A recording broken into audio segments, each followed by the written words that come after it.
big political news of the day, the big economic news of the day as well. India will see an economic growth of 8 to 8.5% for the coming fiscal year, down from 9.2% growth estimated in the current year. That's the annual economic survey prediction just a day before the budget. It was laid out in Parliament today by the Finance Minister. The survey tabled also projected an 8 to 8.5% growth rate for the economic year fiscal year 20 to 23.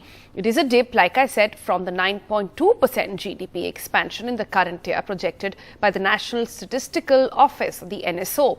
The survey says at 9.2%, economic activity has recovered past the pre-pandemic levels. Almost all indicators, according to the survey, show the economic impact of the second wave in the first quarter was much smaller than that experienced during the full lockdown phase in 22-21, even though the health impact was much more severe.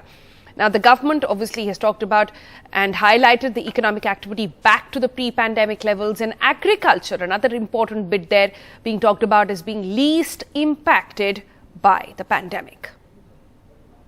The economy this year is estimated to have grown by 9.2% after a contraction of 7.3% in the previous year.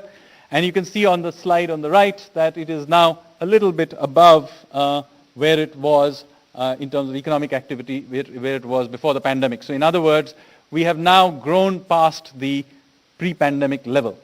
Overall GVA at basic price is about 1.9% above where it was pre-pandemic.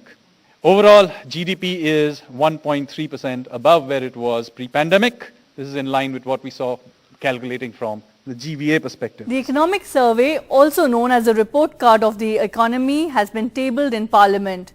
While the economy has been projected to grow at 9.2% in 2021-22 and within the range of 8 to 8.5% for 2022-23, in the survey, just like any other report card, there are always the highlights of a mixed bag.